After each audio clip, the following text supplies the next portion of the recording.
Political science में cartoon based question आएंगे, बहुत कंफ्यूजन है। क्या करना है, इस वीडियो को पूरा देखना है। 4 मार्क्स आपके कंप्लीट हो जाएंगे। This is the only video on cartoon based question which you have to watch and आपके 4 मार्क्स कंप्लीट हो जाएंगे। अब ये कंफ्यूजन है क्योंकि सिलेबस में दे रखा है कि कार्टून बेस्ड क्वेश्चन केवल politics India since independence book से आएगा, बट उस कंफ्यूजन में मत रहो। ये पूरा वीडियो देख लो, इसमें मैंने दोनों बुक्स के जितने भी कार्टून है उस सारे को करवा दिया है। एंड आप उसको अगर देख लेते हो तो कोई भी क्वेश्चन कार्टून बेस्ड क्वेश्चन आपका नहीं छूटेगा। एंड दोनों टाइप की आपकी एक्सप्लेनेशन है इसमें, एमसीक्यू बेस्ड भी है और शॉर्ट आंसर टाइप क्वेश्चन वो भी मैंने लेकर बनाया। तो अगर आप पूरे एक्सप्लेनेशन को सुन लेते हो, समझ लेते हो, तो आप किसी भी क्वेश्चन को आसानी से अटेम्प्ट कर पाओगे। और ये मत कहना कि ये बहुत लंबी वीडियो, 1 घंटे का वीडियो है, दोनों बुक कंप्लीट हो जाएगा और उसके बाद आपको कुछ करने की जरूरत नहीं है, टेंशन फ्री हो जाओगे। साथ ही इस वीडियो का जो नोट्स है उसको मैंने डिस्क्रिप्शन में दे दिया, तो वहाँ से भी आप डाउनलोड कर सकते हो और लास्ट मिनट रिवीजन के लिए रख सकते हो। लेकिन उसको लास्ट मिनट रिवीजन के लिए रखना, इस वीडियो को पूरा देख लो एंड एक्सप्लेनेशन भी है इसमें, और कैसा लगा जरूर बताना। चलो अब स्टार्ट करते हैं और चैप्टर सबसे पहले देखते हैं कंटेम्पररी सेंटर्स ऑफ पावर।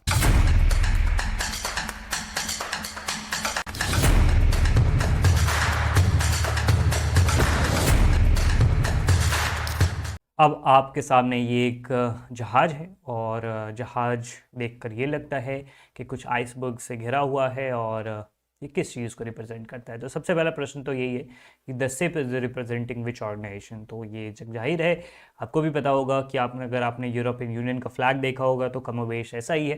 तो ये शिप किस चीज़ को रिप्रेजेंट करता है, किस ऑर्गेनाइजेशन को रिप्रेजेंट करता है? ये रिप्रेजेंट करता है द यूरोपियन यूनियन को। अच्छा, what does this cartoon depict? मतलब ये कार्टून किस चीज़ को निर्देशित कर रहा है या किस चीज़ के बारे में बताया जा रहा है? यूरोपियन यूनियन के बड़े से इकॉनमी के बारे में, या फिर यूरोपियन यूनियन का जो एक फेल्ड अटेम्प्ट था कॉन्स्टिट्यूशन फ्रेम करने का उसके बारे में, या फिर यूरोपियन यूनियन के डूबते जहाज के बारे में, या फिर इनमें से कोई नहीं। दरअसल यहाँ पर अगर आप देखोगे इस कार्टून को तो यूरोपियन यूनियन को एक टाइटेनिक के तौर पर दिखाया गया। और अगर आपने टाइटेनिक मूवी या टाइटेनिक के बारे में स्टोरी सुनी होगी, पता होगा किस प्रकार से टाइटेनिक उस समय का तत्कालीन आप कह सकते हो सबसे बड़ा जहाज़ था।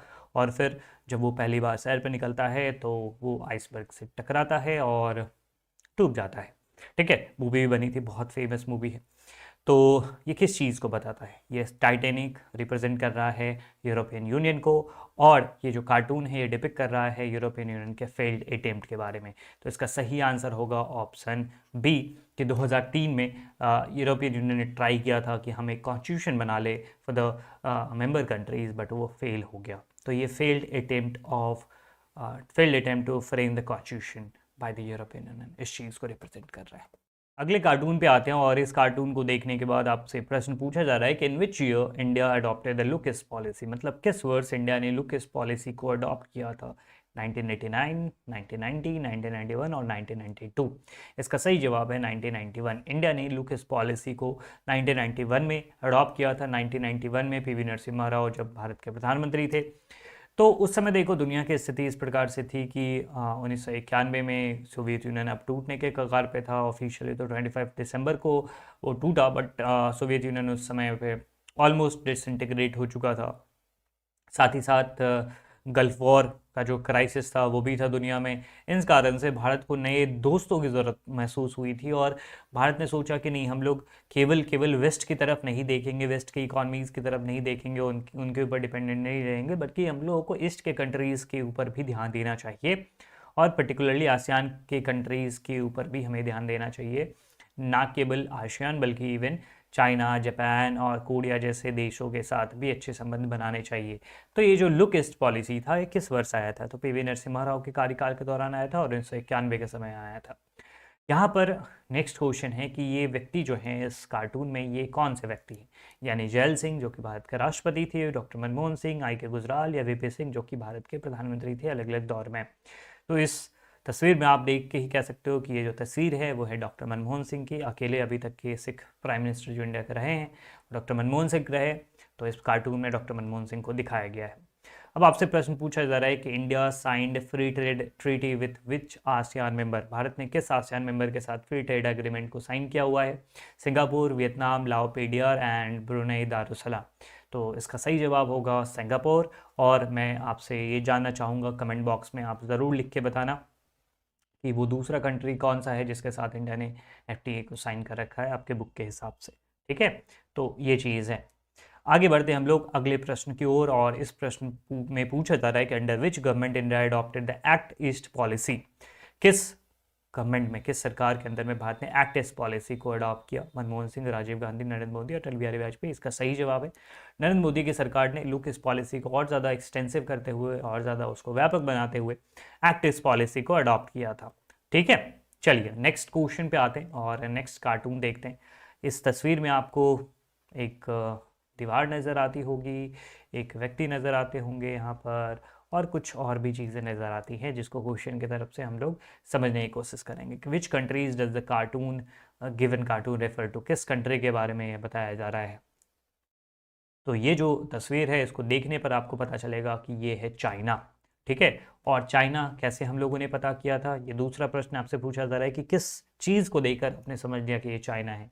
दरअसल यहाँ पर ग्रेट वॉल ऑफ चाइना आप देख रहे होंगे, एक तो ग्रेट वॉल है, दूसरा जो है ड्रैगन, ड्रैगन जो है वो भी चाइना का ही प्रतीक है। तो ड्रैगन देख के भी चीज़ें हो सकती है। हालांकि ये जो व्यक्ति हैं, एक टिएनमेन स्क्वायर इंसिडेंट हुआ था उसमें भी जो एक तस्वीर है काफ़ी ज़्यादा फेमस हुई थी, और उसमें एक व्यक्ति ऐसे हाथ से, जब चाइनीज़ मिलिट्री ने टैंक से लोगों के द्वारा किए गए प्रदर्शन को दबाने की कोशिश करी थी, तो एक व्यक्ति ने ऐसे हाथ दिखा के टैंक को रोकने का प्रयास किया था। हालांकि वो असफल प्रयास था, बट फिर भी वो तस्वीर काफ़ी ज़्यादा फेमस हुई थी। बट ये चीज़ है। और किस चीज़ से आपने इस चीज़ को समझा? तो option B, great wall and dragon. What does this cartoon depict, मतलब ये किस चीज़ को बताता है ये कार्टून? तो ये बताता है कि चाइना के बढ़ते हुए इकोनॉमिक पावर के बारे में। और आपने पढ़ा भी होगा कि ऐसा अनुमान लगाया जा रहा है कि 2040 तक अमेरिका को पीछे छोड़ते हुए दुनिया की सबसे बड़ी जो अर्थव्यवस्था है वो चाइना बन जाएगी। तो आप देख पा रहे होंगे कि पूरा ग्लोब है, पूरी धरती है, और उस पर चाइना किस तरह से बढ़ता हुआ जा रहा है और अपनी दीवारों से पूरा घेरता हुआ जा रहा है। तो ये ग्रोथ ऑफ चाइनीज़ इकोनॉमी को डिपेक्ट करता है। आई होप आप चीज़ों को समझ पा रहे होंगे, और मैं बहुत आसान तरीके से, बहुत प्यार से आपको समझाने की कोशिश कर रहा हूँ। ऐसा चीखना चिल्लाना नहीं है, बहुत ध्यान से आप पढ़िए और काफ़ी सूदिंग चीज़ों को, सूदिंग तरीके से चीज़ों को समझते जाइए। और अगर आपको अच्छा लगे तो ज़रूर कमेंट करके मुझे बताइएगा। अच्छा लगता है जानकर कि अगर आपको इन सब चीज़ों से हेल्प मिलती है तो। ठीक है, मैं रोज़ पढ़ता हूँ कमेंट्स आपके, और अच्छा लगता है मुझे सही में, सीरियसली, और मोटिवेट भी करता है आपके लिए बहुत अच्छे अच्छे कंटेंट्स बनाने के लिए। बहुत ज़्यादा मेहनत लगती है इन चीज़ों को फ्रेम करने में, वीडियो शूट करने में, वीडियो एडिट करने में, वीडियो पब्लिश करने में। All for you. Next cartoon पे आते हैं, और यहाँ पर आप देख पा रहे होंगे कि यहाँ पर दो व्यक्ति के बारे में बताया जा रहा है। और यहाँ पर जो ऊपर वाले व्यक्ति हैं वो है माओ जेडोंग, और नीचे वाले जो व्यक्ति हैं वो है हु जिनताओ। तो प्रश्न पहला ये है कि which country does this cartoon refer to. किस कंट्री के बारे में ये कार्टून है? ऑब्वियसली ये कार्टून है चाइना के बारे में। माओ जेडोंग, हु जिनताओ कहाँ के हैं? चाइना के हैं। इसका सही आंसर होगा option C. When the People's Republic of China was establish, मतलब पीआरसी कब एस्टैब्लिश किया गया था? तो 1949 में, जब कम्युनिस्ट रिवॉल्यूशन हुआ था वहाँ पर। उसके बाद फिर चाइना में कम्युनिस्ट गवर्नमेंट फॉर्म हुई थी और उसका नाम पीआरसी रखा गया था। नेक्स्ट क्वेश्चन है कि what does this cartoon depict. ये कार्टून किस चीज़ को डिपिक्ट करता है?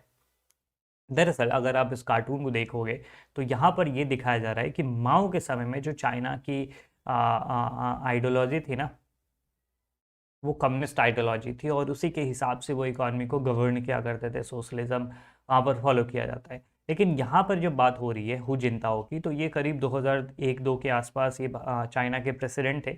और इस समय यहाँ पर दिखाया जा रहा है कि Hu Jintao's capitalist red power type, मतलब देखो लाल जो रंग है ना, सुर्ख लाल जो रंग होता है वो कम्युनिस्ट से रिलेटेड होता है। अगर आपने कम्युनिस्ट पार्टी ऑफ इंडिया या CPIM का, मार्क्सिस्ट का भी झंडा देखा होगा, या इवन चाइना का झंडा देखा होगा, ठीक है, सोवियत यूनियन का झंडा देखा होगा, वो सब लाल रंग के होते हैं। कम्युनिस्ट का जो रंग है ना वो लाल रंग का है। ठीक है, वो लाल सलाम भी करते हैं। JNU के दिनों की बात याद आ गई कि JNU में ऐसे कम्युनिस्ट का काफ़ी ज़्यादा है वहाँ पर इन्फ्लुएंस, तो वहाँ पर वो लाल सलाम किया करते थे। ठीक है, तो ये चीज़ है। तो जो हु जिनताओ हैं वो लाल रंग ही पहने हुए, लेकिन अब वो टाई पहने हुए हैं। ठीक है, और उनकी टाई कैसी है? कैपिटलिस्ट टाई है।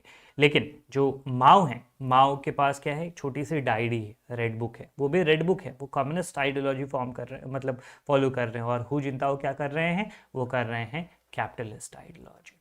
तो ये दरअसल किस चीज़ के बारे में बताया जा रहा है कि माओ ने शुरू करा था कम्युनिज्म से और उस आइडियोलॉजी से, लेकिन हू जिनताओ के समय इकोनॉमिक मॉडल चाइना का चेंज हो चुका है। अच्छा, आपसे एक प्रश्न ये भी कि किस समय चाइना ने अपने जो इकोनॉमिक रिलेशन है वो शिफ्ट करा था सोवियत यूनियन से यूएसए की तरफ? आपको बताना है कमेंट बॉक्स में। ये सब प्रश्न मैं इसलिए पूछ रहा हूँ ताकि आप इन सब चीज़ों से रूबरू हो, और अगर आपके पास वो जानकारी है तो कमेंट बॉक्स में ज़रूर लिखो। इससे होगा क्या, रिवीजन भी हो जाएगा और आप ये भी देख पाओगे कि आपको वो प्रश्न आता है कि नहीं आता है। अगर नहीं आता है तो आप उसको खिताब में से देखो, लेकिन कमेंट बॉक्स में लिखने की जो भी प्रश्न मैं पूछता हूँ उसकी आदत डालो। ठीक है, तो आपको बताना ये है कि चाइना ने किस समय सोवियत यूनियन से नाता तोड़कर, रिश्ता नाता तोड़कर, ब्रेकअप करके यूएसए के साथ पैचअप कर लिया था। नेक्स्ट क्वेश्चन अगेन चाइना के बारे में है, और what does this bicycle depict in this cartoon? ये जो बाइसिकल है, ये जो बाइसिकल आपको दिख रहा है वो किस चीज़ को डिपिक्ट कर रहा है? बाइसिकल प्रोडक्शन इन चाइना, की चाइना में बहुत सारा बाइसिकल प्रोडक्शन होता है, या फिर चाइना की इकॉनमी के बारे में, या चाइना में फॉरेन इन्वेस्टमेंट के बारे में? तो दरअसल ये बैलेंस को दर्शा रहा है कि चाइना में किस प्रकार से यहाँ पर अगर आप देखोगे ना तो ये जो निशान है ये कम्युनिस्ट निशान है, ठीक है। और यहाँ पर जो ये निशान है डॉलर का निशान, ये किस चीज़ को डिपिक्ट करता है? ये कैपिटलिज्म को डिपिक्ट करता है। तो चाइना की जो इकॉनमी है उसको ये रिप्रेजेंट कर रहा है कि किस प्रकार से चाइना बैलेंस बनाए हुए है कि भाई हम कैपिटलिस्ट आइडियोलॉजी भी फॉलो करेंगे, कम्युनिस्ट आइडियोलॉजी भी फॉलो करेंगे। तो ये बाइसिकल उसी चीज़ को दर्शा रहा है, ठीक, दोनों के बीच में बैलेंस को। Which policy of China has been shown here? किस पॉलिसी को यहाँ पर शो किया गया है? तो ये कौन सी पॉलिसी? अभी मैंने आपको क्लियर किया है, dual policy of communism and capitalism. Now again जो प्रश्न मैंने अभी आपसे पूछा था कि at what time China shifted its policy and claim closer to the USA, किस समय आया था? तो इसका जवाब मैं यहाँ पर नहीं दूंगा, कमेंट बॉक्स में मैं आपके जवाब का वेट करूंगा, ठीक है। आगे बढ़ते हैं हम लोग। कंटेम्प्रेरी साउथ एशिया से काफ़ी इंपॉर्टेंट कार्टून है। दरअसल आपसे पहला प्रश्न ये पूछा जा रहा है कि ये जो देश है वो कौन सा देश है? इस कार्टून को देखकर आपको पता लगाना है कि कौन सा देश है। तो ये है मुशर्रफ। मुशर्रफ किस देश से बिलोंग करते हैं? वो पाकिस्तान से बिलोंग करते हैं। अगर इस कार्टून को आप इंटरप्रेट करोगे तो आपको पता होगा कि मुशर्रफ जो थे ना वो आर्मी जनरल थे, जनरल मुशर्रफ। इवन की जो कारगिल की लड़ाई हुई थी तो उसी समय यही लीड कर रहे थे। तो एनीवे, तो मुशर्रफ जो थे वो कारगिल की लड़ाई वगैरह सब हो गई, उसके बाद उन्होंने क्या किया था कि नवाज शरीफ की जो गवर्नमेंट थी, नवाज शरीफ की जो सरकार थी, इलेक्टेड गवर्नमेंट थी पाकिस्तान में, उसको हटाया और खुद उसकी जगह तख्त पे बैठ गए। तो मतलब तख्ता पलट किया था, सैन्य तख्ता पलट जो मिलिट्री coup है उन्होंने किया था। मतलब वो यहाँ पर अगर आप देखोगे तो प्रेसिडेंट के रोल में दिख रहे हैं, सिविलियन ड्रेस में देख रहे हैं, मतलब प्रेसिडेंट के रोल में। और यहाँ पर अगर आप देखोगे तो जनरल के रोल में, आर्मी जनरल, ठीक है। वहाँ पर ना, अच्छा देखो इंडिया में क्या है कि होता है ना कि आर्मी के हेड होते हैं, जनरल होते हैं, नेवी के हेड होते हैं, एडमिरल होते हैं, एंड जो एयरफोर्स के हेड होते हैं या चीफ मार्शल होते हैं, और उनके ऊपर एक सीडीएस होते हैं, ठीक है। पाकिस्तान में क्या है कि ये तीनों सेनाओं के एक ही हेड होंगे, ठीक है। तो वो चीज़ है, तो वो आर्मी जनरल कहो या फिर जनरल कहो, तीनों सेनाओं के वही अकेले हेड होते थे।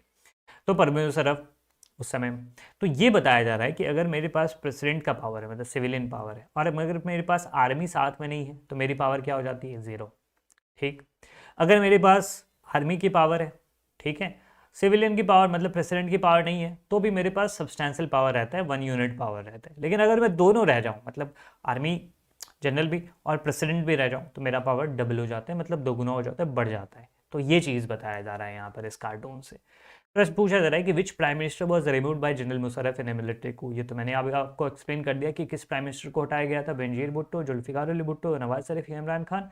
सही आंसर है नवाज शरीफ। 1999 की ये घटना है। नेक्स्ट क्वेश्चन पे आते हैं। सार्क समिट, यहाँ पर आप देखो कि दो बाकी सारे देशों की भी कुर्सी लगी हुई है, और जो इंडिया पाकिस्तान की कुर्सी है बहुत साथ साथ में लगी हुई है, और दोनों है नहीं, कोई नहीं है, सब उधर जा रहे हैं, ठीक है, समिट वगैरह छोड़ के। When was SAARC establish? SAARC कब एस्टैब्लिश किया गया था? 85, 67, 1999, 87? इसका सही आंसर है 85। सार्क का जो गठन हुआ था 1985 में ढाका चार्टर को साइन करके, और इसका जो हेडक्वार्टर्स है या फिर कह सकते हो सेक्रेटेरिएट, वो काठमांडू में है। ये कार्टून दरअसल किस चीज़ को डिपिक्ट कर रहा है? ये कार्टून डिपिक्ट कर रहा है सार्क के तलखियों को, सार्क में जो भी मनमुटाव चलता रहता है। सार्क एक ऐसा ऑर्गेनाइजेशन बन के रह गया जहाँ पर जो पर्सनल जो डिफरेंसेस हैं उसको ज़्यादा तवज्जो दी जाती है rather mutual cooperation and mutual development की। मतलब साथ साथ रहेंगे, साथ साथ चीज़ों को ग्रो करने की कोशिश ये लोग नहीं कर रहे हैं, आप बस आपसी झगड़े में लगे रहेंगे। और इस कारण से एक सार्क को एक फेल्ड ऑर्गेनाइजेशन आप कह सकते हो, क्योंकि बहुत सालों से इसका जो समिट है वो भी नहीं हो पाया है। तो प्रश्न पूछा जा रहा है आपसे कि last summit of SAARC was held at where in which year? Sri Lanka 2014, Nepal 2014, Pakistan 2017, Bangladesh 2015। कहाँ पे हुआ था लास्ट जो सार्क समिट है? तो वो हुआ था नेपाल में 2014 में, और उसके बाद पाकिस्तान में होना था, और इंडिया ने उसके बाद से इस चीज़ में जाने से मना कर दिया, क्योंकि आपको पता है उरी पठानकोट जैसे हमले होने के बाद, आतंकवादी हमले होने के बाद भारत ने इस पर मना कर दिया था, और फिर बाकी देशों ने भी इस चीज़ से इनकार कर दिया कि हम समिट में पार्टिसिपेट करेंगे। लास्ट प्रश्न यही है कि what does this cartoon depict? Cartoon किस चीज़ को डिपेक्ट कर रहा है? सार्क एक रीजनल ऑर्गेनाइजेशन, या SAARC an ability to resolve regional conflict, या SAARC summit in Pakistan? No, सही आंसर है ऑप्शन बी, सार्क की जो इनेबिलिटी है रीजनल कॉन्फ्लिक्ट को रिजॉल्व करने की। नेक्स्ट कार्टून पे आते हैं, और यहाँ पर ये कार्टून जो है वो इस चीज़ को दर्शा रहा है क्या? तो एक तरफ देखोगे तो इंडिया और पाकिस्तान है, और बीच में कौन बैठा हुआ है? यही अंकल सैम। तो ये किस चीज़ को कर रहा है डिपिक्ट? ये अमेरिका को। मतलब ये दोनों झगड़ रहे हैं कि ये जो बॉल है ना, ये किसके पाले में है। देखो बॉल बीच में है, ये बॉल किसके पाले में है, इसका डिसीजन कौन लेगा? ये डिसीजन यूएस लेगा। ठीक, मतलब यहां पर ये बताने की कोशिश करी जा रही है कि इंडिया और पाकिस्तान के रिलेशन में, इंडिया और पाकिस्तान के झगड़े में यूएस का भी इन्वॉल्वमेंट है, ये कार्टून बता रहा है। दूसरा देखते हैं, इसमें भी देखो, जब हु जिंताओ अटल बिहारी वाजपेयी के साथ कुछ एग्रीमेंट वगैरह कर रहे हैं, तो इससे जल किसकी रही है? इससे जल रही है परवेज मुशर्रफ की। तुम उसके साथ काई कर रहे हो? मतलब ये चाइना के इन्वॉल्वमेंट के बारे में बताता है। मतलब अगर आप दोनों कार्टून को कलेक्टिवली स्टडी करोगे तो इसका ये मतलब है कि इंडिया और पाकिस्तान के बीच के रिश्ते में कुछ फॉरेन पावर्स भी इंपॉर्टेंट रोल प्ले करते हैं, that is USA and China. ठीक है, तो ये चीज़ है। I don't want to drag और brag on all these things, और ज़्यादा लेंदी बनाने की ज़रूरत नहीं है। जिस भी कार्टून मुझे लगेगा कि आप इसको समझ पाओगे केवल एक्सप्लेनेशन से, और इस पे जो भी क्वेश्चन है उसको वैसे ही सॉल्व कर लोगे, मैं वहाँ पे क्वेश्चन नहीं डाल रहा हूँ। आई डोंट वांट कि आप अपने समय को भी, कीमती समय को भी व्यर्थ करो। तो जल्दी से जल्दी चीज़ों को हम लोग आगे लेकर चलेंगे। नेक्स्ट कार्टून को अगर आप देखोगे तो यहाँ पर राजपक्षे हैं, और यहाँ पर आप देख सकते हो कि एक शेर है, एक टाइगर है, और ये कार्टून किस चीज़ के बारे में है? सबसे पहले प्रश्न यही कि किस देश के बारे में ये कार्टून है? ये कार्टून है श्रीलंका के बारे में, और महिंद्रा राजपक्षे आपको पता ही है कि वहाँ के राष्ट्रपति और अलग अलग समय पर वहाँ के प्रधानमंत्री के भी पद पर रहे हैं। इसका सही जवाब है Sri Lanka. Which community is depicted by the lion? Lion किस कम्युनिटी को मतलब डिपिक्ट कर रहा है? लायन डिपिक्ट कर रहा है सिन्हाला को, सिन्हालीज कम्युनिटी को। और टाइगर जो है वो किस कम्युनिटी को कर रहा है? यहाँ पर अगला प्रश्न है, वो कर रहा है आपके तमिल कम्युनिटी को। ठीक है, तो अगर मैं बताऊँ तो यहाँ पर सिन्हाली और यहाँ पर तमिल। LTT, यहाँ पर अगर आप टाइगर के पीठ पर देखोगे ना तो एक LTT लिखा भी हुआ है। ठीक है, ध्यान से अगर आप स्टडी करोगे तो LTT liberation tigers for Tamil Eelam. Next प्रश्न, name the person depicted in the cartoon. तो मैंने आपको बता ही दिया, नाम वैसे लिखा भी हुआ है उनके कपड़े पर, महिंद्रा राजपक्षे। और ये कहानी तो आपको पता होगी कि इस प्रकार से वहाँ पर मेजोरिटेरियन गवर्नमेंट बना था, सिन्हाले ने सारे पावर अपने पास रख लिए थे, और फिर सिविल वॉर चला था 1983 से लेकर 2009 तक। नेक्स्ट जो ये कार्टून है ये रिलेटेड है आपके यूनाइटेड नेशंस वाले चैप्टर से, इंटरनेशनल ऑर्गेनाइजेशन वाला जो चैप्टर है उससे, और इसमें यूएन की इनएबिलिटी को दिखाया जा रहा है, यूएन की इनएबिलिटी। दरअसल ये कहानी जो है, ये कार्टून दिखा रहा है कि जब 2006 में इसराइल ने लेबनान पे हमला किया था, वहाँ पे जो एक मिलिटेरी ऑर्गेनाइजेशन है हिजबुल्लाह, उस पर जब अटैक किया था तो जून में अटैक किया था, जून 2006 में। लेकिन यूनाइटेड नेशंस फैसला लेता है और फिर अक्टूबर में जाकर चीज़ें शांत करी जाती है। मतलब इतने दिनों तक यूएन इनेबल रहा, यूएन ने कोई कदम नहीं उठाए। ये किस चीज़ को दर्शाता है? ये इस चीज़ को दर्शाता है कि यूएन वगैरह या बाकी सारे जो एजेंसीज़ हैं, ऑर्गेनाइजेशन है, ये केवल बड़े पावर्स के हाथों की कठपुतलियाँ हैं, और अगर इनको सही लगता है तो ही वो जाकर वहाँ पर रिएक्ट करेंगे, अगर इनके हित में नहीं है तो वो रिएक्ट भी नहीं करेंगे। तो यहाँ पर इसी चीज़ के बारे में दर्शाया जा रहा है कि यूनाइटेड नेशंस पहुँच रहा है जब सारा घर जल गया। मतलब ये वही बात होगी कि घर में आग लगी है और फायर ब्रिगेड पहुँच रहा है परसों सुबह। तो ये चीज़ है, घर जल के राख हो चुका है, अब क्या ही करोगे। और अगले पिक्चर में यहाँ पर जो व्यक्ति हैं वो हैं कोफी अन्नान। कोफी अन्नान 2006 में जो है वो यूनाइटेड नेशन के सेक्रेटरी जनरल थे, मतलब लेबनान वाला जो इशू हुआ था इजराइल लेबनान वाला, तो उस समय ये सेक्रेटरी जनरल थे। तो उनको बताया जा रहा है, दिखाया जा रहा है कि कैसे वो सील्ड करके इन सब चीज़ों से बच रहे हैं। तो यूएन की इनएबिलिटी को ये दर्शा रहा है। नेक्स्ट यहाँ पर अगर आप कार्टून देखोगे तो एक बीच में व्यक्ति है और इसके दाहिने हाथ में यूनाइटेड नेशन है एंड बाएं हाथ में वॉर है। और वो क्या बोल रहा है कि if the right one don't get you then the left one will. क्या पूछ रहा है ये देखो। To which country the bad standing है रिप्रेजेंट। यहाँ पर किस कंट्री को रिप्रेजेंट कर रहा है ये आदमी। ये रिप्रेजेंट कर रहा है अमेरिका को, यूएस को। ठीक है। What the person is carrying in is right hand. Right hand में क्या पर्सन कैरी कर रहा है, symbol of United Nations organisation. यहाँ पर लिखा भी हुआ है यूनाइटेड नेशंस को रिप्रेजेंट कर रहा है। लेफ्ट हैंड में क्या कर रहा है, लेफ्ट हैंड में डायलॉग की बात कर रहा है कि भाई यूएन नहीं काम करेगा तो हम लोग डायलॉग से काम करेंगे। कॉर्डियल नेचर की बात कर रहा है, वॉर सिचुएशन की बात कर रहा है, वो कर रहा है वॉर की बात, लिखा भी हुआ है। अच्छा, अब अगला सवाल कि where is the headquarter of UN is situated. इसका हेडक्वार्टर कहाँ है, जापान, अमेरिका, इंडिया या फिर फ्रांस। इसका सही आंसर है अमेरिका। न्यूयॉर्क में यूनाइटेड नेशंस का हेडक्वार्टर्स है। अच्छा, अगर आप इस कार्टून को इंटरप्रेट करोगे ना तो इसका क्या मतलब आता है। इसका मतलब यही निकलता है कि अगर शांति से बात नहीं सुलझती, अगर यूनाइटेड नेशन से बात नहीं सुलझती है तो हम लोग वॉर की तरफ जाएंगे, मतलब वॉर की तरफ दुनिया तब्दील हो जाएगी। तो ये इस चीज़ को डिपिक्ट करता है। ठीक है, अगर यूनाइटेड नेशंस में बात नहीं सुलझ पाती है तो वॉर की तरफ हम लोग मूव करेंगे। That is actually is being shown through this cartoon. Next जो डार्फर क्राइसिस के बारे में बताया जा रहा है, और इस कार्टून में क्या डिपिक्ट किया जा रहा है कि डार्फर में क्राइसिस, और डार्फर कहाँ है, सूडान में था।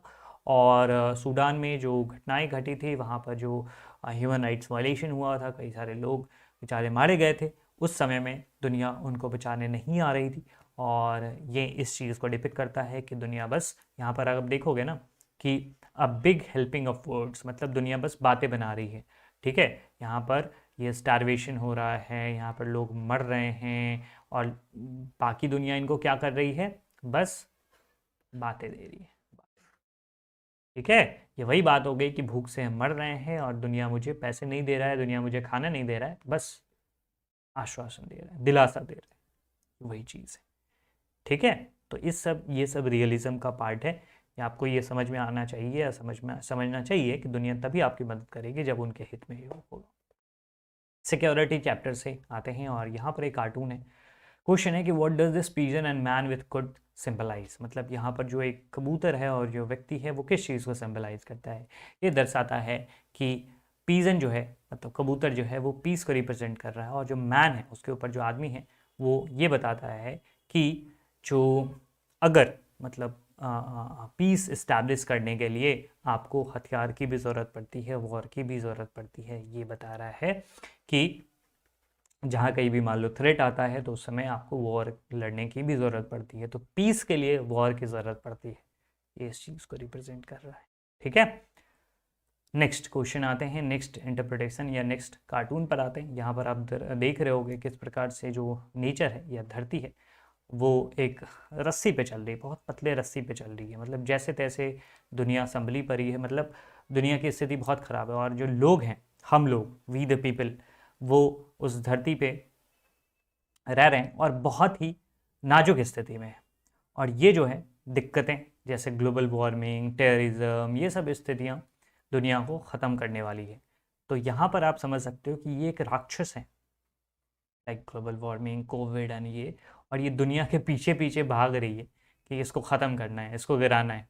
और जब दुनिया गिरेगी तो हम भी लुढ़केंगे और हम भी डूब जाएंगे, मर जाएंगे। तो ये चीज़ है। प्रश्न आपसे पूछा जा रहा है कि कितने नोशंस होते हैं सिक्योरिटी के। तो आपको भी पता है कि इसके दो नोशन होते हैं, traditional, non traditional. Which of the following is included in non traditional security. Non traditional security में कौन सा आता है, terrorism, global poverty, human rights. Non traditional security में सारे आते हैं। नेक्स्ट है विच पैंडेमिक स्प्रेड इन ईयर 2020। इसका तो सही जवाब आपको पता ही होगा, कोविड-19। नेक्स्ट, ये कार्टून देखो, बहुत अच्छा कार्टून है। इसमें क्या बताया जा रहा है, यहाँ पर देखोगे तो कई सारे बिलियंस डॉलर लिखे हुए हैं कि इराक वॉर पे 300 बिलियन, वियतनाम के अफेयर्स के लिए 67 बिलियन, अफगान वॉर के लिए आपके 100 बिलियन डॉलर्स हैं, होमलैंड सिक्योरिटी के लिए 40 बिलियन, ये सारी चीज़ें लिखी हुई और इसके ऊपर ये अमेरिका के लोग खड़े हैं। और लोग जो हैं यहाँ पर वो बोल रहे हैं कि can we have a few million dollars for a department of peace. वो भी मिलियन में मांग रहे हैं। सोच लो कितना अच्छा कार्टून बनाया गया है कि लड़ाइयों पर कितने खर्चे हो रहे हैं, बिलियंस ऑफ द डॉलर, और लोग कितना मांग रहे हैं, भाई कुछ मिलियन ना पीस के लिए भी तो रखो, पीस के लिए भी तो खर्च करो। तो आदमी क्या बोल रहा है यहाँ पर, आर्मी जनरल क्या बोल रहे हैं, अमेरिका क्या बोल रहा है कि नहीं नहीं हमारे पास उतने पैसे नहीं है। समझ में आ रहा है? जब लोग ये कह रहे हैं कि कुछ पैसे दे दीजिए पीस इस्टेब्लिश करने के लिए, तो यूएस बोल रहा है नहीं नहीं हमारे पास पैसे वैसे नहीं है, जबकि billions of the billions dollar खर्च किए जा रहे हैं लड़ाई पे। तो ये कार्टून किस चीज़ को रिप्रेजेंट करता है कि कंट्रीज लड़ाई के लिए तो खर्च करने के लिए तैयार होते हैं, जब शांति की बात आती है तो उस चीज़ के लिए खर्च करने के लिए तैयार नहीं होते। एक नेक्स्ट प्रश्न पे आते हैं और नेक्स्ट कार्टून है इन्वायरमेंट एंड नेचुरल रिसोर्सेज से, जिसमें क्वेश्चन है मतलब कि ये किस चीज़ को रिप्रेजेंट करता है। तो अगर आप देखोगे तो दरअसल ये बताया जा रहा है कि किस प्रकार से ये जो है ना, ये जो हाथ की तरह आपको दिख रहा है, उंगलियां दिख रही है, दरअसल चिमनीज है, ठीक है। और ये दरअसल ये दिखा रहा है कि किस प्रकार से इंडस्ट्रियल पॉल्यूशन फैल रहा है और जिसके कारण से ग्लोबल वार्मिंग फैलती जा रही है। तो प्रश्न पूछा जा रहा है कि फिंगर्स को क्यों चिमनी की तरह दिखाया गया और वर्ल्ड क्यों बताया जा रहा है कि लाइटर की तरह है, क्योंकि दुनिया जल रही है ना। अब ये अगर आप देखोगे लाइटर को, अगर आप गौर से देखोगे ना तो यहाँ पे वर्ल्ड मैप है, तो दरअसल ये लाइटर क्या है, वर्ल्ड है। तो इंडस्ट्रियल पॉल्यूशन के कारण दुनिया जल रही है। ये लाइटर किस चीज़ को बता रहा है कि दुनिया जल रही है, ठीक है। नेचुरल रिसोर्सेज आपके खत्म होते चले जा रहे हैं। इस पिक्चर से क्या मैसेज कन्वे होता है, इस पिक्चर से ये मैसेज कन्वे होता है कि दुनिया बर्बाद हो रही है, नेचुरल रिसोर्सेज, फ्लोरा, फौना ये सब खत्म हो रहे हैं, जिसके कारण इकोसिस्टम को प्रभावित या इकोसिस्टम प्रभावित हो रहा है। Next, how new colonialism work. New colonialism मतलब देखो, now that we have destroyed your country you can pay us to rebuild अस। और ये दूसरा वाला बोलता है we accept natural resources like oil as payment. दरअसल क्या बताया जा रहा है, ये कहानी क्या है, इराक की कहानी। भाई तुमको, तुम्हारे देश को मैंने बर्बाद कर दिया है, अब तुम हमको पैसा दो ताकि हम फिर से बना सकें। ये वही बात हो गई, मतलब सामने वाले का, पड़ोसी का आपने घर तोड़ दिया है, अब फिर उसी से पैसा मांग रहे हो कि घर बनाने के लिए पैसे दो, तुम्हारा घर हम बना देंगे, पैसे दो हमको। ये वही चीज़ है। और पैसे नहीं है तो ठीक है, तुम्हारे पास तेल है, चलो तेल दे दो। ये है अमेरिका की पॉलिसी।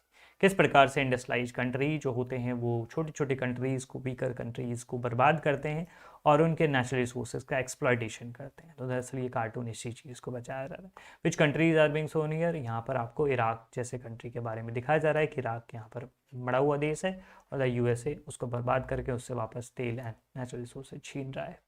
क्या बता रहा है ये पिक्चर? ये पिक्चर दरअसल न्यू कॉलोनिज्म के बारे में बताया जा रहा है कि ये नए तरीके का गुलामी बनाने की तकनीक है और रिसोर्सेज को कैप्चर करने की तकनीक है। नेक्स्ट, यहाँ पर एक बोतल है और अगर आप एक जार देखोगे तो ये दरअसल जार किस चीज़ का है, दुनिया। और दुनिया को रिप्रेजेंट कर रहा है, ये वर्ल्ड को रिप्रेजेंट कर रहा है, ग्लोब को रिप्रेजेंट कर रहा है। और उसमें जो है वो क्या है, H2O मतलब वाटर है। तो why quantity of water is shown less in the cartoon, क्यों कम दिखाया जा रहा है? क्योंकि आपको पता है कि दुनिया में क्या है, वाटर कम है। तो ये इसी चीज़ को बताया जा रहा है कि दुनिया में वाटर की स्कैरसिटी है।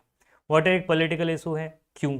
क्योंकि water belongs to one country, no. Water example of common resources, yes. Water can not be shared, नहीं ऐसा नहीं है।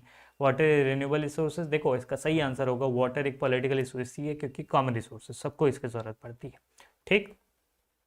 Name any combination of countries which were involve in water crisis conflict. तो इसका जो सही आंसर होगा वो होगा इसराइल, जॉर्डन, सीरिया। बहुत लंबे समय से उनके बीच में वाटर शेयरिंग का एक स्ट्रगल चल रहा है, ठीक। अब ग्लोबलाइजेशन चैप्टर से आते हैं। यहाँ पर देखो मम्मी क्या बोल रही है बच्चे से, मुन्ना बेटे से, कि चुन्नू बेटे, नहीं मुन्ना बेटे, तुम खाना खा लो, जल्दी से खाना खाओ, नहीं तो इंडिया और चाइना के देश भूखे मर रहे हैं, उनको देखो, ठीक है। इसलिए जल्दी से खाना खाओ, तुमको खाना मिल रहा है, ठीक, नहीं तो देखो चाइना और इंडिया के लोग भूखे मरते, तुमको तो खाना मिल रहा है। पहले की मम्मियाँ ये कहा करती थी कि जल्दी से खाना खा लो बेटा। आज की मम्मियाँ ये कह रही हैं कि जल्दी से अपना होमवर्क बनाओ, क्योंकि अगर नहीं बनाओगे तो चाइना और इंडिया के लोग आएंगे और तुम्हारा जॉब ले लेंगे, ठीक है, क्योंकि वो लोग जॉब के लिए मर रहे हैं, ठीक, तुम्हारे जॉब को छीनने के लिए मर रहे हैं। मतलब ये चीज़ को बताया जा रहा है कि कैसे इंडिया और चाइना और बाकी जो मुल्क हैं वहाँ के लोग अमेरिका जाते हैं और वहाँ पे जॉब्स गैदर कर लेते हैं, और वहाँ के जो अमेरिकन होते हैं बेचारे उनको जॉब नहीं मिलता। समझ में आ रहा है? कारण भी है क्योंकि इंडियन और जो बाकी एशियन कंट्रीज़ के लोग होते हैं वो कम बेसिस पे काम कर लेते हैं वहाँ पर, और ये सारी चीज़ें होती हैं, और इवन इंटेलेक्ट भी होते हैं, टेक्नोलॉजिकली ज़्यादा एडवांस होते हैं, तो इस कारण से वहाँ पे जॉब वगैरह वो ले रहे हैं और वहाँ पे अमेरिकन को जॉब नहीं मिल पा रहे। तो दरअसल ये इस चीज़ को बता रहा है, कार्टून किस चीज़ को डिपिक्ट कर रहा है, इकोनॉमिक कंसिक्वेंसेस ऑफ ग्लोबलाइजेशन को डिपिक्ट कर रहा है। किस इफेक्ट को बता रहा है, ये इकोनॉमिक इफेक्ट को बता रहा है, ठीक है। नेक्स्ट कार्टून अगर आप देखोगे तो यहाँ पर मिक्की माउस, मिक्की वर्ल्ड जो है डिज्नी का, जो आपने पढ़ा होगा, ये सारी चीज़ें वो आ रहा है। फिर आप देख रहे हो कोक के कैन फेंके जा रहे हैं, ऊपर से देखो हमला हो रहा है, हमले में क्या फेंके जा रहे हैं, बॉम्ब की जगह पे कोक के कैन फेंके जा रहे हैं, ट्रांजिस्टर्स फेंके जा रहे हैं, ठीक है, टीवी फेंके जा रहे हैं, मिक्की माउस आपके घरों तक पहुंच रहा है, डोनाल्ड तक पहुंच रहा है। ये किस चीज़ को बताता है? ये एक नए तरीके कॉलोनाइजेशन की बात हो रही है। मैकडोनल्ड्स से कौन आ रहा है? मैकडोनल्ड्स आ रहे हैं। ये दरअसल कल्चरल होमोजेनाइजेशन की बात है, इकोनॉमिक इम्पैक्ट की बात है कि किस प्रकार से हमारा कल्चर सिकुड़ता हुआ जा रहा है और हम लोग विदेशी कल्चर को अडॉप्ट करते हुए चले जा रहे हैं। तो ये कार्टून दरअसल इकोनॉमिक कॉन्सिक्वेंसेस को बताता है। चैलेंजेस ऑफ नेशन बिल्डिंग अब हम लोग शुरू करते हैं चैप्टर 2 से, चैप्टर 2 नहीं, बुक 2 से, और चैप्टर फर्स्ट है चैलेंजेस ऑफ नेशन बिल्डिंग, और इसमें क्या क्या इंपॉर्टेंट कार्टून है इसको देख लेते हैं। यहाँ पर अगर आप इस कार्टून को देखोगे तो यहाँ पर महाराज जी हैं, और ये महाराज जी किसको डिपिक्ट कर रहे हैं? ये प्रिंसली स्टेट्स को डिपिक्ट कर रहे हैं, ठीक है। और यहाँ पर वो जो नीचे में आदमी है वो क्या है? वो जनता है, ठीक है, पीपल है, पब्लिक है, और आदमी तो मर रहा है, आदमी के ऊपर बैठे हुए हैं, ठीक है। उस स्टेट के जो लोग हैं वो दबे कुचले मरे हुए हैं। और यहाँ पर कौन है? ये पटेल साहब है। और पटेल साहब क्या करें? नहीं नहीं महाराज जी, आपको उठने की जरूरत नहीं, आप बस 3 चीज़ें हमें दे दीजिए। वो कौन सी 3 चीज़ें हैं? External affairs, defence and communication. 3 चीज़ें हमें दे दीजिए, बाकी आप बैठे रहिए, आप लोगों पे शासन करिए, ठीक है। ये चीज़ ऑटोनॉमी देने की बात है। तो यहाँ पर इसका इंटरप्रिटेशन यही निकल के आता है कि जब इंडिया के साथ इंस्ट्रूमेंट ऑफ एक्सिस्टेंस बहुत सारे प्रिंसली स्टेट साइन कर रहे थे, तो उस समय इंडिया ने मेजरली 3 चीज़ों को मांगा था प्रिंसली स्टेट से, और कहा था कि आप इवन की अपनी ऑटोनॉमी को काफ़ी हद तक बरकरार भी रख सकते हैं। तो ये चीज़ें हैं। क्वेश्चन पूछा जा रहा है कि identify the name and leaders hold in the cartoon, आपको नाम बताना है। तो उसका आंसर है सरदार वल्लभ भाई पटेल साहब। किस रिलेशनशिप की बात कर रहे हैं और कैसा रिलेशनशिप है रूलर और पीपल के बीच में? रूलर साहब जो महाराजा हैं और लोगों के बीच में। तो देखो आपको पता ही है कि इसका मतलब यही है कि जो आदमी है वो दबा कुचला दिखाया जा रहा है, ठीक है, महाराजा के द्वारा। In your opinion how successful was the approach adopted by the leader on the right to solve the issue of princely state? मतलब दाहिने तरफ जो लीडर हैं वो कितने हद तक सफल रहे? बहुत हद तक सफल रहे। आपको पता ही होगा कि इंडिया में कितने सारे प्रिंसलेट थे, तो ऑलमोस्ट सबको उन्होंने अपने साथ जोड़ लिया था। कुछ जगह पे दिक्कतें आई थी, हैदराबाद या फिर जूनागढ़, कश्मीर जैसे जगहों पे, बाकी जगहों को उन्होंने आसानी से सॉल्व कर लिया था। आसानी तो नहीं कह सकते, बट हाँ, या कि उन्होंने सॉल्व कर लिया, तो ये अपने आप में बहुत बड़ी बात थी। नेक्स्ट कार्टून पे आते हैं। यहाँ पर जो व्यक्ति दिखाए जा रहे हैं ये कौन है? ये है नेहरू जी, ठीक है। और आप देखोगे तो यहाँ पे महागुजरात, विशाल आंध्र, संयुक्त कर्नाटका, ठीक है, बृहन महाराष्ट्र, इन सब यहाँ नेहरू जी की तरफ बढ़ते हुए आ रहे हैं बहुत तेज़ी से। ये किस चीज़ को रिप्रेजेंट करता है? ये रिप्रेजेंट कर रहा है कि नेहरू जी को जो उस समय एक चुनौती महसूस हुई थी वो कि स्टेट का रीऑर्गेनाइजेशन किस प्रकार से किया जाए, क्योंकि नेहरू जी को ये लगता था कि कहीं ये डिसइंटीग्रेशन का कारण ना बन जाए और भारत और भी टुकड़ों में ना बच जाए। तो ये चीज़ है कि लिंग्विस्टिक बेसिस पर जो डिसइंटीग्रेशन हो सकता था, उस चीज़ के कारण नेहरू जी काफ़ी चिंतित में। How did India avoid all this problem? India ने इस चीज़ को एक्नॉलेज किया, रिस्पेक्ट किया डेमोक्रेसी को, और स्टेट्स को ऑटोनॉमी भी दिए काफ़ी हद तक। नेक्स्ट अगर आप इस देखोगे अगर इस कार्टून को, तो आपको ये पता चलेगा कि इसमें क्या बताया जा रहा है कि SRC जो स्टेट रीऑर्गेनाइजेशन कमीशन है वो किसको, कितने बड़े जिन्न को अपने साथ लेके चल रहा है या अपने में समाहित करने की बात है। तो लिंग्विज्म, ठीक है, ये जिन्न किसका है? लिंग्विज्म का, क्योंकि लैंग्वेज जो है बहुत बड़ा मुद्दा था, ठीक है। तो स्टेट रीऑर्गेनाइजेशन कमीशन इसको अपने में इस चीज़ को सॉल्व करने की कोशिश कर रहा था। तो किस प्रकार से ये सॉल्व होगा, ये एक बहुत देखने वाली बात थी। तो क्या ट्राई कर रहा है स्टेट रिऑर्गेनाइजेशन कमीशन? लिंग्विज्म के प्रॉब्लम को सॉल्व करने की कोशिश कर रहे हैं। तो इसका सही आंसर होगा ऑप्शन डी। नेक्स्ट क्वेश्चन है era of one party dominance. यहाँ पर क्या दिखाया जा रहा है? यहाँ पर एक दिखाया जा रहा है कि एक पेड़ है, बहुत मजबूत पेड़ है, अब मस्त बैठे हुए हैं चचा, मस्त बैठे हुए, देखो तो ऊपर में छोटू सा बैठे हुए हैं ना, देखना है बुक में निकाल के, कितने क्यूट लग रहे हैं। तो ये ऊपर में चचा बैठे हुए हैं और इवन बहुत सारे लीडर्स हैं, काफ़ी सारे लीडर्स, अगर आप देखोगे नेहरू जी हैं, इवन कि ये मौलाना अबुल कलाम आज़ाद हैं, ऐसे बहुत सारे लीडर्स बैठे हुए हैं।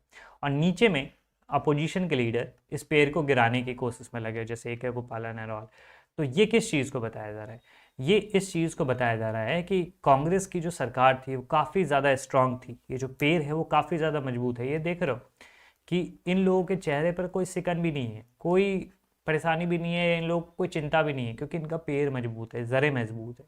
तो दरअसल ये कार्टून इस चीज़ को डिपिक्ट कर रहा है कि अपोजिशन भले ही ट्राई कर रहा था, पहले 2 जनरल इलेक्शन की अगर मैं बात करूं, कि अपोजिशन भले ही ट्राई कर रहा था कि सरकार को गिराया जा सके, सरकार को कमज़ोर किया जा सकते, बट नहीं, सरकार उस समय काफ़ी ज़्यादा मजबूत थी। तो ये स्ट्रगल को बता रहा है कांग्रेस सरकार और अपोजिशन लीडर्स के बीच में। उसके बाद यहाँ पर देखोगे अगर इस चैप्टर में, तो इंडियाज़ एक्सटर्नल रिलेशन में, तो यहाँ पर नेहरू जी घेरे में है, चाइना कितने हद तक इंडिया की टेरिटरी में घुस चुका था, फॉल्स से एलिगेशन या एक्यूजेशंस लगा चुका था, प्रोवोकेशन करता था, जो कॉन्फ्लिक्ट हुए थे। तो आपसे प्रश्न पूछा जा रहा है कि in which year China annex Tibet, Tibet को किस वर्ष पे एनेक्स किया गया था इंडिया, जब इंडिया और चाइना के बीच में वो एक तरह से एक बफर जोन था, बट स्टिल चाइना ने कब एनेक्स कर लिया था? तो चाइना 1949 बना था और अगले साल 1950 में तिब्बत को एनेक्स कर लिया था। सीनो इंडिया वॉर जो 1962 का था वो किन 2 फ्रंट पे लड़ा गया था? अक्साई चीन और अरुणाचल प्रदेश, आसाम, सिक्किम, कश्मीर। इसका सही आंसर होगा अरुणाचल प्रदेश। जो NEFA था, नॉर्थ ईस्ट फ्रंटियर एजेंसी नेफा, और वो अरुणाचल प्रदेश था। तो वहाँ और जो अक्साई चीन का इलाका है लद्दाख में, उन दोनों इलाकों में मेनली लड़ाई हुई थी। ठीक है, नेक्स्ट जो कार्टून है इसमें आपको दिखाया जा रहा है, और इसमें देखो 2 बैलों की जोड़ी है। 2 बैलों की जोड़ी दरअसल कांग्रेस का, उस जैसे अभी कांग्रेस का चुनाव चिन्ह क्या हाथ है ना, उस समय में कांग्रेस का चुनाव चिन्ह क्या होता था? 2 बैलों की जोड़ी। और देखो कितना शुरुआती साल में कितने मस्त ये लोग मस्त मस्ती में चल रहे, कितने खुश हैं, देख रहे हो, बैल भी कितने खुश हैं, चाह रहे हैं। ठीक है, उसके बाद दिक्कतें शुरू हुई और आज़ादी के 17वें साल मतलब 1964 में दिक्कतें शुरू हुई। देखो थोड़े से नाराज है, टसल शुरू हो गया कांग्रेस के अंदर में। क्यों हुए थे? 1964 में आपको पता है कि नेहरू जी का निधन हुआ था और उसके बाद टसल शुरू हो गया था कि नया प्रधानमंत्री कौन बनेगा, ये सारी चीज़। और 22वें साल में तो बहुत दिक्कतें हो गई थी, दोनों लड़ लिए थे, दोनों बैल। और ये 22वां साल कौन था? 1969, जिस साल कांग्रेस 2 टुकड़ों में बट गई थी। पता होगा 1969 में प्रेसिडेंशियल इलेक्शन हुए थे और उसके बाद कांग्रेस 2 टुकड़ों में बट गई थी। कार्टून किस चीज़ को डिपिक्ट कर रहा है? यही चीज़ कि किस प्रकार से 1969 में कांग्रेस का कन्फ्रंटेशन हुआ था अलग अलग लीडर्स के द्वारा। यहाँ पर आप इस कार्टून को देखोगे तो इंदिरा गांधी जी एकदम पोडियम पे खड़ी हैं, फर्स्ट प्राइज इनको मिला हुआ है। ये अगल बगल में बहुत सारे लोग हैं, अंकल टाइप। ये अंकल कौन है? ये सब सिंडिकेट के लीडर हैं। ठीक है, के कामराज, निजलिंगप्पा, इन सबको आप देख सकते हो। ठीक है, ये लोग खड़े हैं, वाह वाह वाह इंदिरा जी आप तो जीत गई, बहुत बढ़िया। और पीछे कौन दौड़ रहे हैं? ये पीछे कौन छूट रहे हैं? ये बनियान में जो घूम रहे हैं या पीछे जो दौड़ रहे हैं वो हैं मोरारजी देसाई जी। तो ये दरअसल किस चीज़ की बात है कि शास्त्री जी के डेथ के बाद किस प्रकार से इंदिरा गांधी को चुना गया था कि भारत का प्रधानमंत्री बनेंगी। तो और उस रेस में मोरारजी देसाई भी थे, लेकिन बेचारे वो हार गए। हाँ, जीत गई थी इंदिरा गांधी क्योंकि उनको सपोर्ट मिला था सिंडिकेट का। तो वॉज द मेन राइवल कौन थे? तो मोरारजी देसाई थे। Who are the members of the syndicate in Congress में सिंडिकेट के मेंबर किन को कहा जाता था? वो सिंडिकेट मतलब पावरफुल पॉलिटिशियन जो कांग्रेस के अंदर में थे, जिनका बहुत ज़्यादा प्रभुत्व रहा था 1960s और 70s में, जिनको किंग मेकर कहा जाता सकता था, तो वो थे syndicate. Which of the following event led to the rise of syndicate in Congress में सिंडिकेट का राइज कौन से इवेंट को जन्म देता है? मतलब जवाहरलाल नेहरू का डेथ। तो जवाहरलाल नेहरू के डेथ के बाद, जवाहरलाल नेहरू जब तक थे तब तक किसी की नहीं चलेगी, जवाहरलाल नेहरू के जब निधन हो जाता है उसके बाद सिंडिकेट जो है उनका राइज शुरू हो जाता है। और उसके बाद वो ये डिसाइड करने के लिए बहुत ज़्यादा पावरफुल हो जाते हैं कि कौन अगला नेता बनेगा। नेक्स्ट प्रश्न, साइकिल चला रहे तो गोलमाल वाला साइकिल, तो गोलमाल नहीं, साइकिल जो है तो उसमें क्या है, साइकिल चलाते हुए आपको दिख रहे होंगे भारतीय क्रांति दल और पीछे बहुत सारे हैं, एनएसएसपी है, बीकेएस है, सब बहुत सारे अलग अलग नेता हैं।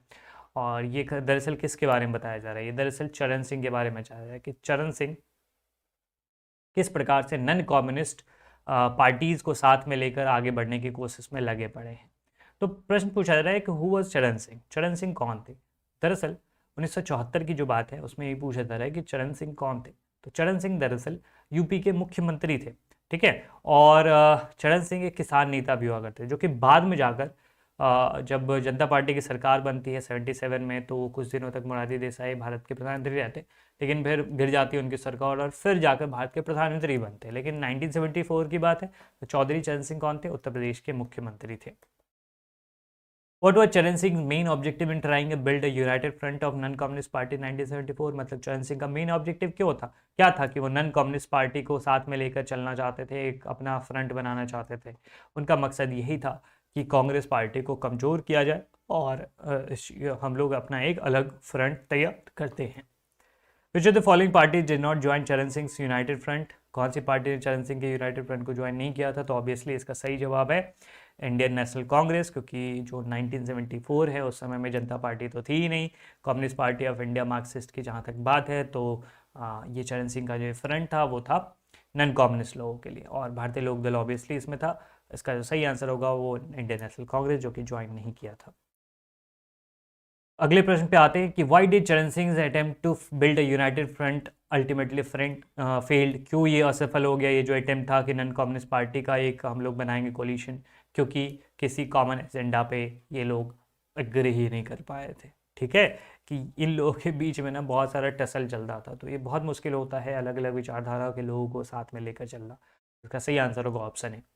लेकिन इसका क्या सिग्निफिकेंस था? उन्होंने ये तो प्रयास तो किया ना, भले फेल हो गया लेकिन प्रयास तो किया ना। दरअसल ये इस चीज़ को रिप्रेजेंट करता है कि एक नया दौर इंडिया में शुरू हो चुका था कोलिशन पॉलिटिक्स का, एंड भारत में जो अलग अलग पार्टीज़ हैं वो भी साथ मिलकर अपने आप को आगे लेकर चल सकती है। तो इसका सही आंसर होगा ऑप्शन ए, ठीक है। चलो नेक्स्ट कार्टून पे आते हैं, अगेन इंदिरा गांधी। और यहाँ पर देख रहे हो वो आपने अगर बॉक्सिंग वगैरह देखा होगा, WWE देखा होगा, तो कैसे वो रेफरी जो होता है वो एकदम हाथ ऊपर करवा के ऐसे बोलता है yes this is a winner. तो प्रश्न पूछा जा रहा है, अगर आप इसका इंटरप्रिटेशन की बात करोगे तो यहाँ पे इंदिरा गांधी है और यहाँ पर ये सिंडिकेट है, और सिंडिकेट का जो कैंडिडेट है, मतलब ऑफिशियल जो कैंडिडेट था कांग्रेस का, वो हार गया, और जो इंदिरा गांधी का कैंडिडेट थे वो जीत गए। और ये कौन थे? ये थे वी गिरे, जो कि राष्ट्रपति चुनाव जीते थे 1969 का। तो इसका सही आंसर होगा इन विच ईयर डिड वी गिरे बिकम द प्रेसिडेंट? वो बने थे 1969 में। What is the main reason क्यों इंदिरा गांधी और सिंडिकेट के बीच में टसल था?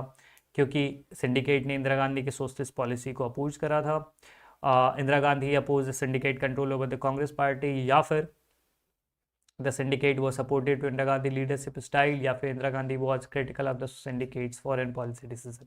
इसका जो सही आंसर बनता है, मतलब मोस्ट एक्यूरेट जो आंसर बनता है वो बनता है ऑप्शन बी, कि इंदिरा गांधी ने सिंडिकेट के कंट्रोल को अपोज किया था, और ये कारण था जिसके कारण इंदिरा गांधी और सिंडिकेट के बीच में टसल चला था, ठीक है। नेक्स्ट अगर आप देखोगे प्रश्न, वो ये प्रश्न पूछा जा रहा है कि वी गिरी के विक्ट्री से रिलेटेड में से कौन सा स्टेटमेंट करेक्ट है? He was the official candidate of Congress party? No, he wasn't. Official candidate जो थे वो थे नीलम संजीवा रेड्डी, जो कि कांग्रेस के ऑफिशियल कैंडिडेट थे। वी गिरी को तो इंदिरा गांधी ने सपोर्ट से किया था। He was a candidate of opposition party? No. He won the support of the syndicate? No.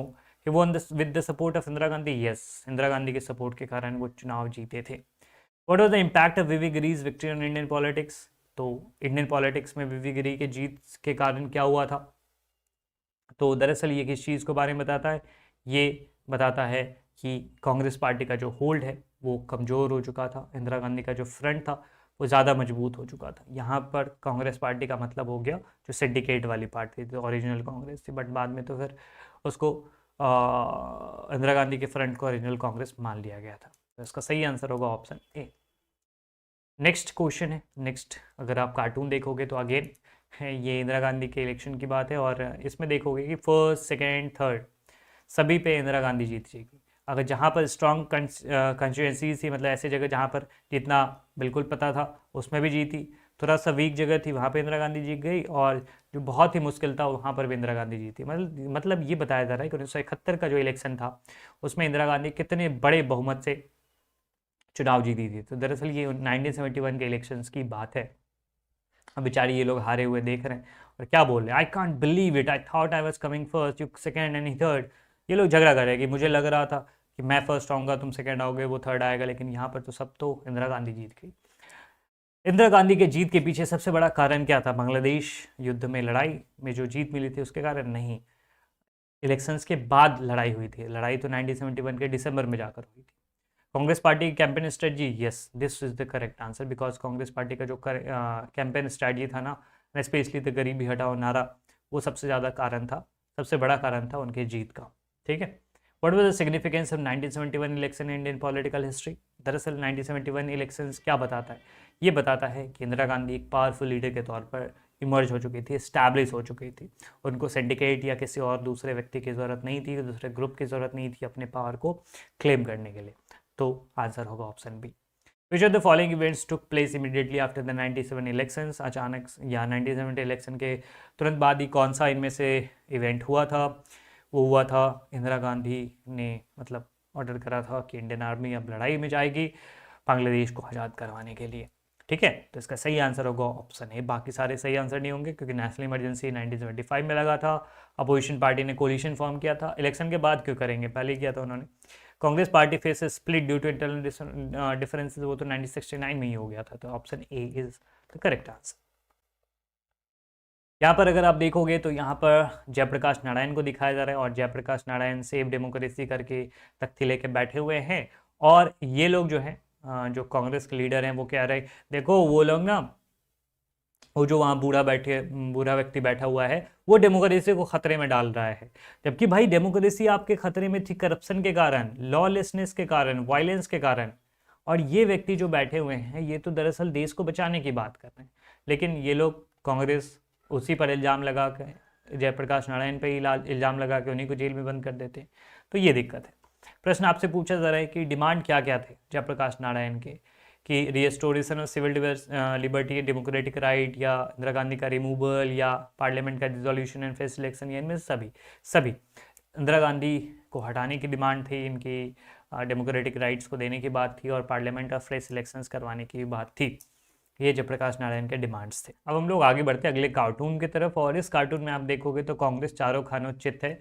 और इसका कारण ये है कि कांग्रेस ने इमरजेंसी लगाया हुआ था, और जो सेंसरशिप है, मीसा इंटरनल सिक्योरिटी एक्ट, या 42nd अमेंडमेंट, तो इन सब के कारण इमरजेंसी के समय तो खूब पावरफुल था कांग्रेस, लेकिन सब धाराशायी हो गया। और जीते कौन? जीते हैं जनता पार्टी। ठीक है, और यहाँ पर बहुत खुश कौन लग रहे हैं? आगे आगे ये छड़ी लेके कौन है? मुरारी देसाई, बगल में जगजीवन राम। ठीक है, इधर है आपको अटल बिहारी वाजपेयी, ये है चौधरी चरण सिंह। तो ये सब दिखाया जा रहा है इस तस्वीर में। तो कारण भी आपको पता ही है कि 1977 के इलेक्शंस में कांग्रेस पार्टी क्यों हार गई थी, क्योंकि कांग्रेस ने इमरजेंसी इम्पोज किया। तो इमरजेंसी के बाद ये चुनाव हो रहे थे। कौन सी पार्टी जीतती है 1977 का इलेक्शन? तो जीतती है जनता पार्टी। ठीक है, और कौन बनते हैं इसके प्रधानमंत्री? तो बनते हैं मोरारजी देसाई, भारत के पहले गैर कांग्रेसी प्रधानमंत्री। सिग्निफिकेंस क्या है? तो सिग्निफिकेंस दरअसल ये बताता है कि इसने कांग्रेस की मोनोपोली को ख़त्म कर दिया। सेंटर में तो कांग्रेस की ही मोनोपोली थी, सबसे मतलब वही जीता करती थी। तो पहली बार गैर कांग्रेसी सरकार देश में बन रही थी। यहाँ पर अगर आप देखोगे तो ये छाता पकड़े हुए हैं जनता पार्टी की सरकार, और प्रयत्न किया जा रहा है कि by all means let's get under one umbrella but let me do it first. मतलब सब अपने अपने एक छतरी के नीचे आते हैं, सब अपने एक छतरी के नीचे आते हैं। ठीक है, और इसके लिए लड़ाई चल रही है, लेकिन ये बहुत मुश्किल था। जनता पार्टी सरकार इसलिए ज़्यादा दिन तक चल नहीं पाई थी क्योंकि सबकी अपनी अपनी आइडियोलॉजी थी, सबके अपने अपने डिफरेंसेस थे। तो इसका कारण क्या था कि fall of Janata Party government, ये फॉल हुआ था इंटरनल पावर स्ट्रगल के बारे में, डिफरेंसेस के बारे में। ठीक है, मेन डिफरेंसेस क्या थे कोलिशन पार्टनर्स के बीच में? वो थे ideological difference, regional linguistic difference, personal differences. तो सभी इसके मेन डिफरेंसेस जिसके कारण लड़ाई चल रही थी, और जिसके कारण जनता पार्टी सरकार ज़्यादा देर तक चल नहीं पाई। कुछ समय फिर चरण सिंह को सपोर्ट करते हैं कांग्रेस पार्टी, और वो फिर सरकार बना लेते हैं। उसके बाद वो भी चल नहीं पाती, और 1980 में दोबारा इलेक्शन होता है। वो the prime minister of India after Morarji Desai. तो मोरारजी देसाई के बाद भारत के प्रधानमंत्री कौन बनते हैं? तो चौधरी चरण सिंह बनते कुछ दिनों के लिए। कुछ महीनों के लिए। What was the significance of Janata Party government in Indian politics? Indian politics में जनता पार्टी गवर्नमेंट का क्या सिग्निफिकेंस है कि पहली बार था कि भारत में गैर कांग्रेसी सरकार बन रही थी। नेक्स्ट, झाड़ू लगा के इंदिरा गांधी जी चल पड़ी, सबको कचरे के डिब्बे में बंद कर दिया। स्वीपिंग द पोल्स, ये दरअसल किस इलेक्शन के बारे में बात है? 1980 के इलेक्शन की बात है। ठीक, प्राइम मिनिस्टर ऑफ इंडिया कौन बना 1980 के इलेक्शन के बाद? वो बनी थी इंदिरा गांधी जी। इसका सही आंसर होगा इंदिरा गांधी। 77 में हारी थी और 80 में जब इलेक्शन हुआ वापस इंदिरा गांधी जीत गई। ठीक है, तो ये किस चीज़ को बताता है? ये किस चीज़ को बताता है कि इंदिरा गांधी का दोबारा रिटर्न, मतलब ये सिंघम रिटर्न्स की बात था, एक था टाइगर रिटर्न्स की बात थी। ठीक है, हम लेता है। रीजनल एस्पिरेशन की बात है और रीजनल एस्पिरेशन चैप्टर में यहाँ पर इंदिरा गांधी किसको ताजपोशी कर रही है? ये अंकल कौन है? ये अंकल अगर आप देखोगे तो कौन है? ये है शेख अब्दुल्ला। ठीक है, इस कार्टून में किनकी ताजपोशी हो रही है? शेख अब्दुल्ला की ताजपोशी हो रही है। किस वर्ष में एग्रीमेंट हुआ था इंदिरा गांधी और शेख अब्दुल्ला के बीच में? तो आपको पता होना चाहिए कि 1974 में एग्रीमेंट हुआ था और उसके बाद शेख अब्दुल्ला को वापस जम्मू कश्मीर भेजा गया और जम्मू कश्मीर का चीफ मिनिस्टर नियुक्त किया गया। शेख अब्दुल्ला कौन थे और क्यों सिग्निफिकेंट है जम्मू कश्मीर की हिस्ट्री के लिए? ठीक है, he was a freedom fighter who was the leader of quit India movement? No, he was the first prime minister of Jammu and Kashmir after it became part of India in 1947। Yes, this is correct. Sheikh Abdullah पहले प्रधानमंत्री थे। आपने पढ़ा होगा इस chapter को, मैंने बहुत अच्छे तरीके से पढ़ाया है, जाकर देख लेना रीजनल एस्पिरेशन के चैप्टर को। उसमें मैंने आपको बताया कि शेख अब्दुल्ला जम्मू कश्मीर के पहले प्रधानमंत्री थे जब भारत के साथ इंटीग्रेशन हुआ था। तो यहाँ पर देखो, यहाँ पर चिंपांजी सब हैं और चिंपांजी बैठे हुए हैं, केला वेला खा रहे हैं और ये नेहरू जी उनको समझा रहे हैं कि ठीक है, तो बहुत साल पहले यहाँ पे आराम से रहा करते थे लेकिन अब ख़त्म, अब ये हमारा इलाका है। ठीक है, जब जंगल था तो तुम रहते थे, अब तो ये घर हो गया है, सोफा वोफा लगा लिए, अब तुम लोग जाओ। ठीक है, अब हम देख लेंगे इसको। दरअसल ये किस चीज़ की बात है? ये कार्टून किस चीज़ के बारे में बता रहा है? ये दरअसल गोवा के इंटीग्रेशन की बात हो रहा है कि पोर्टुगीज जो यहाँ पर थे एक ज़माने में, आपको पता ही कि पोर्टुगीज सबसे पहले आए थे यहाँ पर और फिर काफ़ी लंबे समय तक रहे और सबसे पहले आए थे 1498 में वास्को डी गामा आया था और सबसे आखिरी में गए। सबसे पहले भी पोर्टुगीज आए, सबसे आखिरी में गए। तो ये गोवा में बहुत दिनों तक, आपको पता होना चाहिए, गोवा में बहुत दिनों तक इंडिया का शासन नहीं चलता आज़ादी के बाद भी। अल्टीमेटली फिर वहाँ पे से पोर्टुगीज को भगाया गया। तो ये दरअसल किस इंसिडेंट की बात है? ये इंटीग्रेशन ऑफ गोवा की बात है। अगला ही प्रश्न आपसे पूछा जा रहा है कि किस साल भारत का पार्ट बना था, यूनियन ऑफ इंडिया का पार्ट बना था? तो वो बना था 1961 में, ऑपरेशन विजय चलाया गया था और उसके बाद गोवा को पोर्टुगीज से आज़ाद करवाया गया था। अच्छा, किस वर्ष गोवा को स्टेट का दर्जा दिया गया था? जब आज़ाद होकर इंडिया में ऐड किया गया तो एक यूनियन टेरिटरी बनाया गया था। किस वर्ष इसको एक राज्य बनाया गया था? वो बनाया गया था 1987 में, 1987। Option B is the correct. Recent development Indian politics की बात है तो यहाँ पर अगर आप इस कार्टून को देखोगे इसका क्या मतलब है? ये दरअसल 1991 की बात है जब भारत के जो प्रधानमंत्री थे वो थे पीवी नरसिम्हा राव और भारत के जो फाइनेंस मिनिस्टर थे वो थे डॉक्टर मनमोहन सिंह। और ये बात हो रही है एलपीजी रिफॉर्म्स की, लिबरलाइजेशन, प्राइवेटाइजेशन, ग्लोबलाइजेशन, या फिर इसको न्यू इकोनॉमिक पॉलिसी भी कहा जाता है। तो दरअसल भारत में उस समय चुनौतियाँ थी। क्या थी? लोन बहुत ज़्यादा था। ठीक है, बहुत ज़्यादा लोन था। फॉरेन कैपिटल हमारे पास बहुत कम थे। ठीक है, आईएमएफ का और वर्ल्ड बैंक का ऑर्डर था कि ऐसे ऐसे आपको करना है, स्ट्रक्चरल रिफॉर्म्स करने हैं।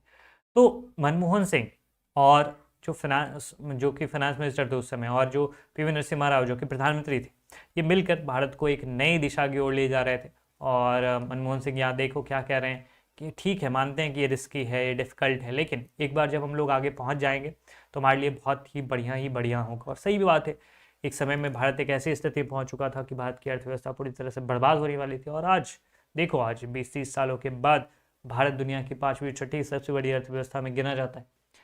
तो इन सब रिफॉर्म्स के कारण तो दरअसल ये न्यू इकोनॉमिक पॉलिसी को बताने की बात है।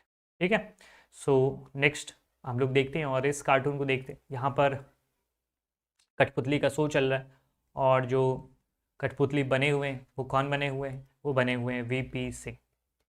ठीक है, और जो ऊपर में है वो कौन है? लेफ्ट साइड में जो दिखाया जा रहा है वो दरअसल लेफ्ट फ्रंट की बात हो रही है, मतलब कम्युनिस्ट की बात हो रही है। और राइट में जो बात हो रही है वो है एल के आडवाणी की। ठीक है। और यहाँ पर लोग कह रहे हैं कि they said they will support the government from outside, लेकिन वो वीपी सिंह को कंट्रोल कर रहे हैं। कहानी क्या थी, आपने पढ़ा ही होगा कि वीपी सिंह की जो सरकार बनी थी तो वो मेजोरिटी वाली गवर्नमेंट नहीं थी, तो उनको लेफ्ट ने भी सपोर्ट किया था और बीजेपी ने भी सपोर्ट किया था। और अपने आप में ये दोनों ही एक दूसरे के उलट है, क्योंकि बीजेपी जो है वो राइटिस्ट आइडियोलॉजी के और लेफ्टिस्ट आइडियोलॉजी, और लेफ्ट में किसको शो किया जा रहा है, ज्योति बसु को शो किया जा रहा है। तो दोनों अपने आप में आइडियोलॉजिकल इनकॉन्ग्रुएंट जो पार्टीज है वो सपोर्ट करी वीपी सिंह को, तो वीपी सिंह की सरकार ठीक ढंग से चल नहीं पा रही थी। तो यहाँ पर प्रश्न पूछा जा रहा है कि यहाँ पे परपेटर्स को पहचानो जो कि स्ट्रिंग को खींच रहे हैं। तो वही चीज़ है कि ज्योति बसु है लेफ्ट पार्टी की तरफ से और एल.के. आडवाणी बीजेपी की तरफ से। उसके बाद who was the head of government form by national front 1989, तो वीपी सिंह। ठीक है, इसका सही आंसर होगा वीपी सिंह। 1989 में वीपी सिंह ने अपनी सरकार फॉर्म करी थी और उस सरकार का नाम क्या था, नेशनल फ्रंट की सरकार। ठीक है, नेक्स्ट क्वेश्चन है कि why was the government form by him called a puppet government. Puppet government क्यों कहा जाता था, क्योंकि अपने से कुछ कर नहीं रहे थे। ठीक है, जो ऊपर से ऑर्डर आ रहा था बेसिकली, उधर बीजेपी कह रही थी, उधर लेफ्ट पार्टी जो कह रही थी, उस हिसाब से चीज़ें चल रही थी। तो ये इसका मीनिंग। नेक्स्ट कार्टून पे आते हैं, और दरअसल यहाँ पर देखोगे ना कि 1971 की बात हो रही है और इंदिरा गांधी की बात हो रही है।